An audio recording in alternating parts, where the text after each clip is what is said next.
like we mentioned in the pre-show. Same time kind of did because they were teammates, and it was that double Bodvar. But it turns out Tazza, is Queen 9 meta in South America? There's one on each side. I am just flabbergasted by this. This has to be Fiend's doing. I was going to say, is this the Fiend effect coming through? And so we talked a little bit about this, and then so here we are, just being pretty ignorant about the state of the meta in South American doubles for sure. You had looked up what Fiend and Yuz were using in, and that was a great knockout there on VecinaA, but what they were using in the tournament prior to this. But I do really feel like a lot of the legend decisions and the strategies that come through are basically decided by whoever's winning the most in doubles during that week, right? Okay. That could possibly be the case because we've seen 3 unique Queen 9s in a row. In our first 2 sets. We've seen more Queen 9s than we have sets, Tazza. There is no state of Brawlhalla where I've ever said it. Nope, that's not true. There was a time. No.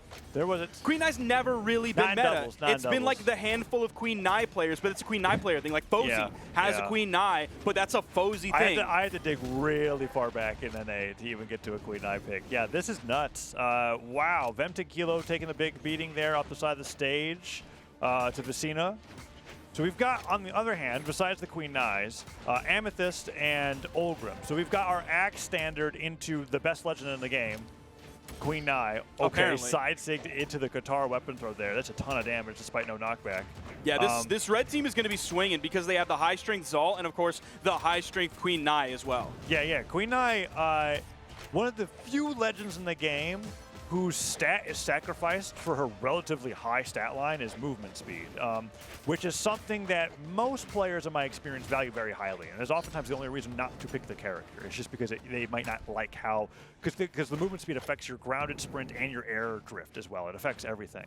But we're seeing that for the choice of moves coming through here, the heavy-hitting moves are working out. SAC gets the recovery on the Ian, and Vem gets hit by that Qatar Nair, gets spiked towards the side, and now Ian and Vem are holding left side of the stage trying to take down SAC's second stock.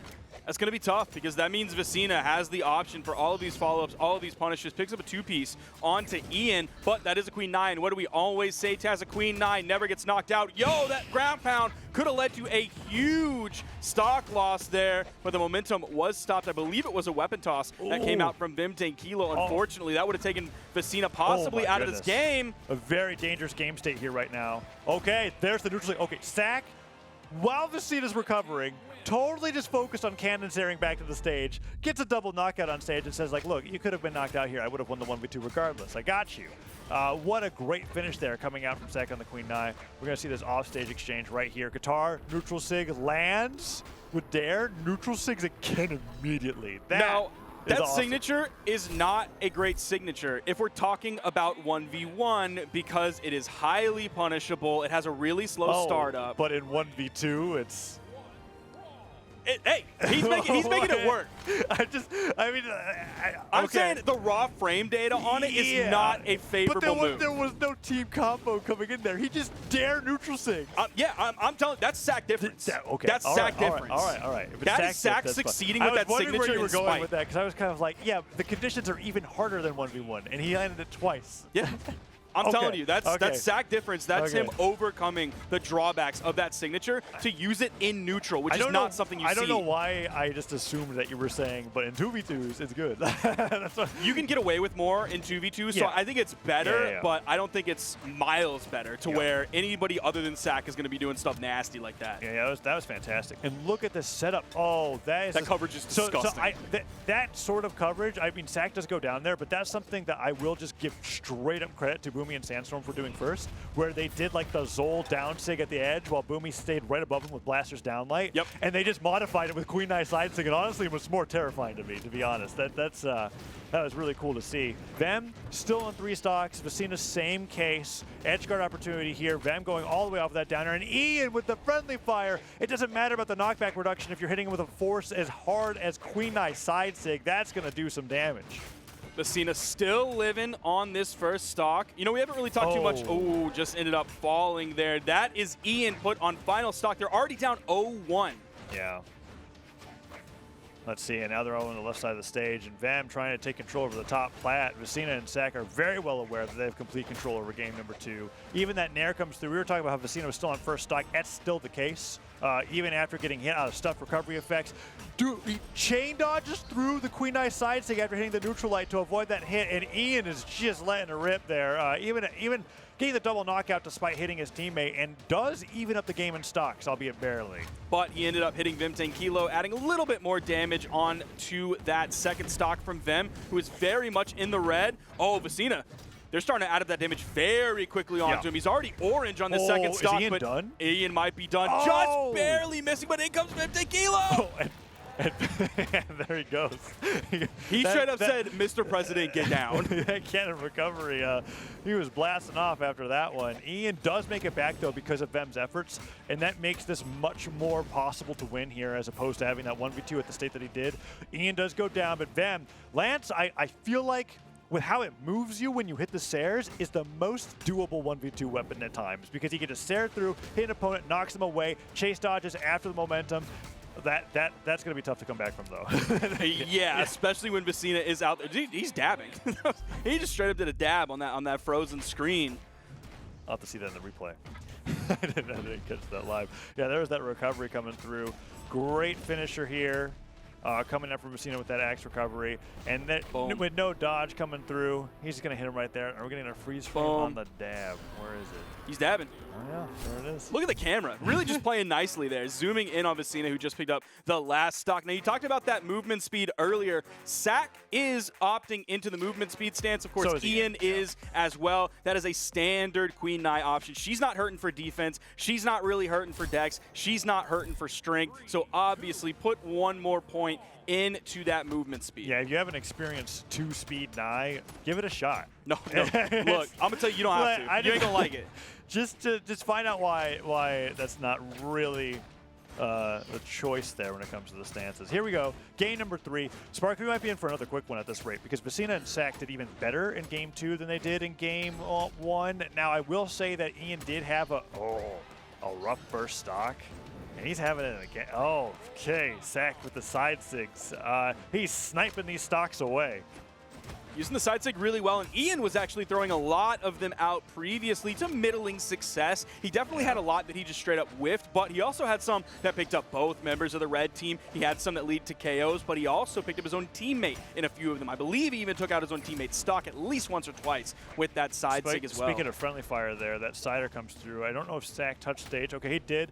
Pogo from Ian. Can VecinaA make it back? Yes. Okay. SAC goes in for the support, and so far they're both making it back here. Oh, that could be a huge reversal on Ian. Ian does get through with the recovery. Weapon spawn comes through. Axe picked up, and no strong hit. Means VecinaA gets more and more extra credit. SAC and VecinaA just barely countering each other, and there's that neutral sig, and that one had the setup. That was the setup. That's where that move is like a million times better than in singles.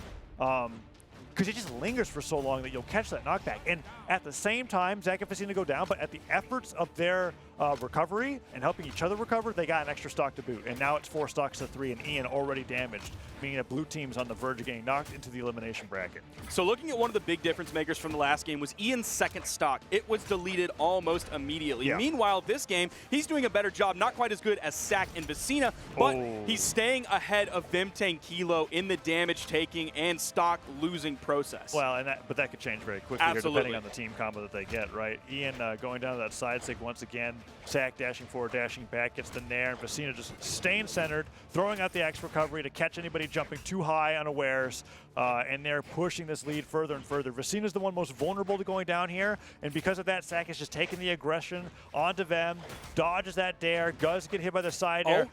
VecinaA's still living.